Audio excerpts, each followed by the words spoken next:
இங்க ஒரு பொண்ணு மரத்து மேல இருந்து ஒரு பச்சை குழந்தை அழுகிறத கேட்டதும் மிரண்டு போயிடுறான்.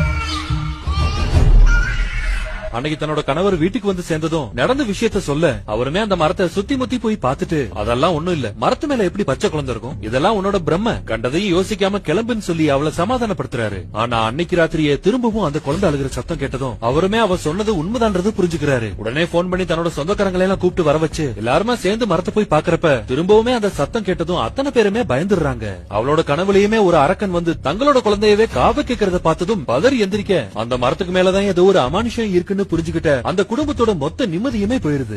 முள்ளாலதான் எடுக்கணும்னு முடிவு பண்ணவங்க அடுத்த நாள் ஒரு சாமியார கூப்பிட்டு யாகம் நடத்தி மந்திரம் எல்லாம் ஓதி பிள்ளைய காவு கேட்கிற அந்த அரக்கனுக்கு ஒரு தென்னங்கண்ண காணிக்கையா கொடுத்து அந்த அரக்கனோட பசிய சாந்தப்படுத்துறாங்க. எல்லாம் முடிஞ்சுன்னு நிம்மதியா படுத்து தூங்கிட்டு அடுத்த நாள் காலையில சீக்கிரமே எந்திரிச்சவ கொல்லப்புறத்துக்கு போய் பாக்குறப்ப திரும்பவும் அந்த குழந்தை அழுகிற சத்தம் கேக்குது. அதே நேரத்துல அங்க வந்த மரம் ஏற ஒரு ஆளும் எவ்வளவு தடுத்தும் கேட்காம அந்த மரத்து மேல ஏறாரு. போச்சு, பேய் இருக்கிறது தெரியாம அந்த மரத்துல ஏறான். இன்னைக்கு அவன் செத்தாண்டான்னு நினைக்கிறப்ப திரும்பவும் அந்த ஆளு கீழே இறங்கி வராரு. அப்ப அது வரைக்கும் மரத்து மேல கேட்டுக்கிட்டு இருந்த அந்த குழந்தையோட சத்தம் இப்ப அந்த ஆள் கிட்ட இருந்து கேக்குது. அந்த ஆள் உடம்புல பேய் புகுந்துருச்சுன்னு நினைக்கிறப்ப அவர் தன்னோட போன் எடுத்து ஒரு பட்டன் அமுக்கினதும் அந்த அழுகு சத்தம் அப்படியே நின்றுது. ஹலோ, போனை எடுத்துட்டேன், அன்னைக்கு தெரியாம மரத்து மேலேயே வச்சுட்டு எந்த மரம்ன்றத மறந்துட்டேன், இப்பதான் எடுத்தேன், நான் கிளம்பி வரேன்னு சொல்லிட்டு அவர் அங்கிருந்து போக இத்தனை நாளும் தாங்க குழந்தை அழுகிற மாதிரி இருக்கிற ஒரு போனோட ரிங்டோனை கேட்டுதான் மிரண்டு போயிருந்தோன்றத நினைச்சு ரெண்டு பேருமே தலையிலேயே அடிச்சுக்கிறாங்க.